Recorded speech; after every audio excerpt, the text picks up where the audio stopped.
يسعد اوقاتكم حبايب قلبي، اهلا وسهلا فيكم وين ما كنتوا عم تتابعونا وباي وقت عم تتابعونا فيه. هي قناتي المطبخ الحموي. اذا ما مشتركين بالقناة اشتركوا، فعلوا زر التنبيهات حتى يوصلكم كل جديد. اليوم رح سنر الجبنة العربية. هي الجبنة حموية معروفة بحما وبسوريا، جبنة سورية عربية حموية. اليوم رح نسنرها وطريقة تسنيرها وتخزينها بالفريزر وبرا الفريزر. انا جبت هي الكمية، هي اكتر شي موسمها بينزل بالربيع، اطيب شي بتنزل بالربيع، بس انا نقصني وجبت هي الكمية ورح سنرها قدامكم كيف بخزنها بالفريزر. اول شي انا بدي بلش اقطع الجبنة لمكعبات هالشكل ها.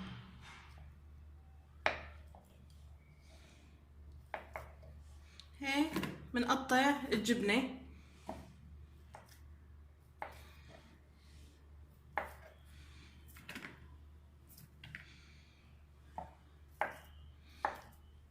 فيكن تقطعوها بالطريقة اللي بدكن اياها، انه تصغروا المكعبات او تكبروهم بالطريقة اللي بتحبوها. بتقطعوا الجبنة وكل ما قطعنا شوي وحطيناهم بالجاط بدنا نرش فوقهم شوية ملح، ما بنكتر، يعني قدر هيك معلقة بايدنا.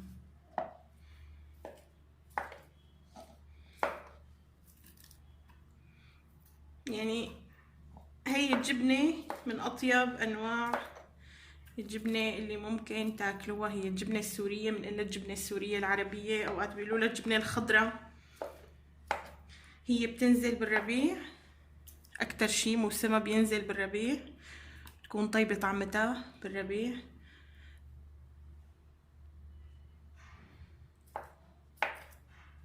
ونجيب كميات كبيرة هداك الوقت ونخزن، يعني 60 كيلو. بس بهالغلا ما بقى حدا يجيب هي الكميات، يعني هذا الحكي قبل.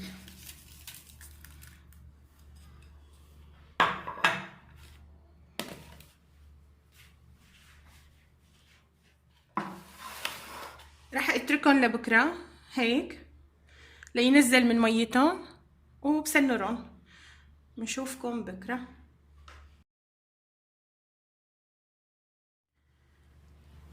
وهلا بعد ما خليناهن ليلة كاملة رجعنا بدنا نسنرهم. بنجيب طنجرة ونعبيها مي، بدنا نحطها على الغاز. بس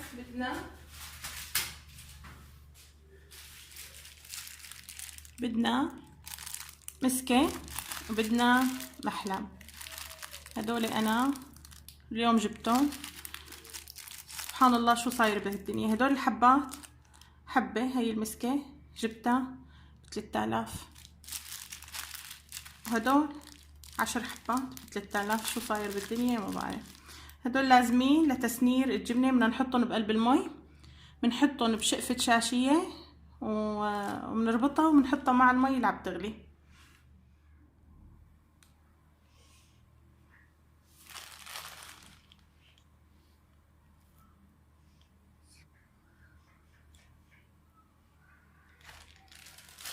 بنحط لها كمان معلقتين ملح كبار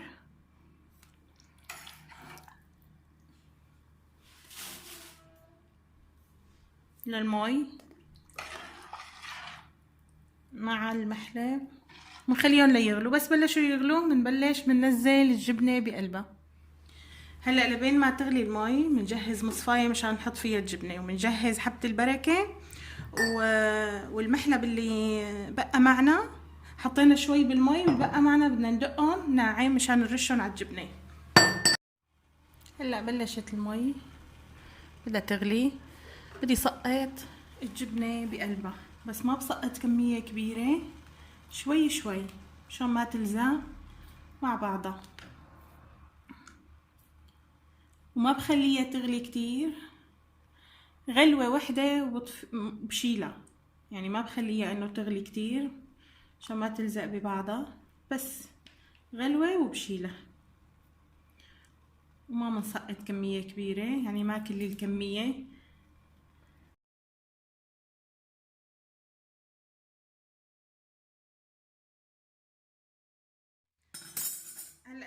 الجبنة اللي طالعناها، نرش عليها وهي سخنة حبة البركة، نرش عليها محلى، تصير بقى هيك تتغلف بحبة البركة كلها.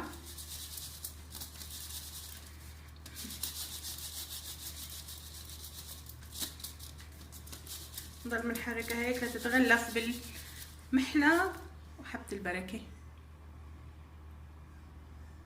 هذا الشكل. كل وجبة بتطلع معنا هيك بدنا نعملها، بنرش عليها محلى وحبة البركة وبنغلفهم كتير منيح وبنتركهم لحتى تنشف ميتهم. فينا نكبسهم هيك عشان تروح ميتهم من المصفاية، عشان تطلع كل ميتهم.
وهيك خلصناها تسنير.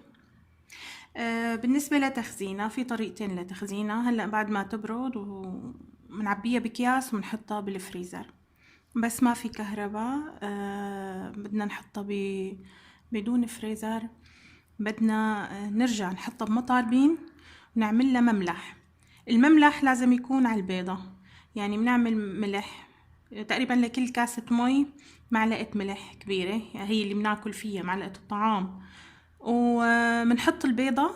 إذا فاشت البيضة على الوجه معناتها الملح ظابط، نكبس فيه الجبنة. بس إذا كبسناها بمي وملح يعني بتخزن معنا سنة كاملة، وبالفريزر بتخزن معنا سنة كاملة إذا في كهرباء. اللي بدنا نخزنها بالمطاربين وبمي وملح رح تصير مالحة كتير. كيف بدنا نستعملها بعدين؟ منطالعة قبل بيوم، بنحطها بمي حلوة لتحلى، وبنرجع بنغلي عليها ونستعملها بالأكل. لأن وقت كبسة بمي وملح مدة كبيرة، يعني بدها تسحب مي وملح كتير، بدها تصير مالحة كتير، فمنحليها منطالعة قبل بيوم، منحليها ومنستعملها. وهيك بيكون خلصنا تسنير الجبنة. منظر عن جد بشهي.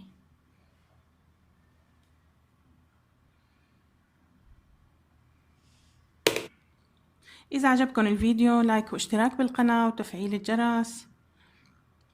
لا تنسونا من اللايك حتى يرتفع الفيديو وتستفيد أكتر كمية من الناس. إلى اللقاء مع وصفة جديدة.